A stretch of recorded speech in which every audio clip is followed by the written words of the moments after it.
观众朋友们，大家好，我是熊猫君，先给大家读个私信。熊猫君，我上个月开车酒驾被抓了，心情好沮丧啊！问题是我才喝了1罐啤酒就被测出来了，感觉我的运气太差了。熊猫君，你能不能测试一下，喝了1罐啤酒之后多久才能开车呢？当我看到这条私信的时候，我首先想到的一个词就是罪有应得啊！喝了酒还开车，不罚你罚谁呢？所以我就这样回复他。本来我以为就这样肯定就没下文了，结果那没办法了，帮他测一下呗。为了尽可能的提高我们测试数据的准确性，我在网上购买了一台来自纳拓的多功能酒精测试仪。据说它的测试精准度接近于警用款，而且功能十分强大，不仅可以精准的测试酒精度数，还可以在紧急情况下割断安全带，破窗逃生。在手机没电的时候呢，它又是一个支持10瓦快充的4800毫安充电宝。Nice。这位小伙伴想让我测试的是喝了1罐啤酒之后多久可以开车，那就说明了2个问题啊。第一，这位同学的酒量可真小啊。第二，1罐啤酒就可以达到酒驾的标准了，是不是颠覆了很多干酒人的认知？所以呢，我打算先测试一下，到底喝多少啤酒就可以达到酒驾标准。首先，我们喝半杯啤酒。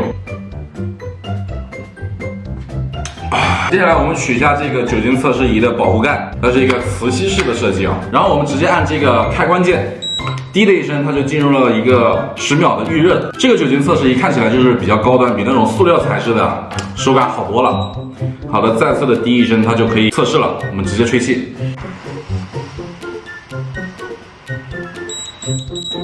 我的天哪，看一下数值直接爆表，达到了199啊！这个是已经达到了测试数值的上限。要知道数值大于80就属于醉驾了，太恐怖了吧？但其实喝了酒之后立马测试的话，并没有太大的意义，因为这个时候测出来的都是口腔里的酒精含量。口腔里的酒精含量呢，挥发是非常快的，所以我们等5分钟之后再测一下。Later。现在是下降到了50，5分钟之后测试的数值直线下降到了50，但是要知道数值超过20就已经是达到酒驾标准了。也就是说，只要我们喝半杯的啤酒就足以达到酒驾标准。所以喝酒不开车，开车不喝酒这句话是具有强力的事实依据的。那么接下来我们就来做第2波测试，喝完1罐啤酒之后，体内的酒精含量多久可以下降到20以内，也就是最低酒驾标准以下。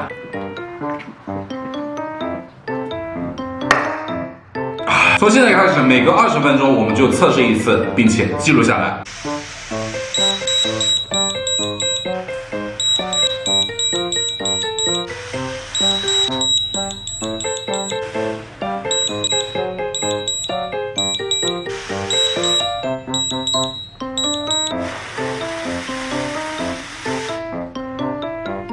好了，最终在我喝完1罐啤酒2个小时的时候，我的体内酒精含量归0。我们来看一下这组数据，数值都是随着时间的增加而递减，并不是随意给你显示一个数值，所以这款纳拓酒精测试仪还是非常靠谱的。那么今天的测试结果呢，并不是想告诉大家啊，你在喝完1罐啤酒之后2个小时就能放心大胆的开车了，不行。我的测试结果只是给大家一个大概的参考，我只想告诉大家2点：第一，坚决做到开车不喝酒，喝酒不开车；第二，这款纳拓酒精测试仪真的太好用了。酒精测试的功能就不说了，1级棒。经过我的实测呢，平时放在车里，如果遇到紧急情况，这个刀片割带安全带是分分钟的事情。这个破窗器呢，不用蛮力，即使在水下也能够轻松的破窗逃生。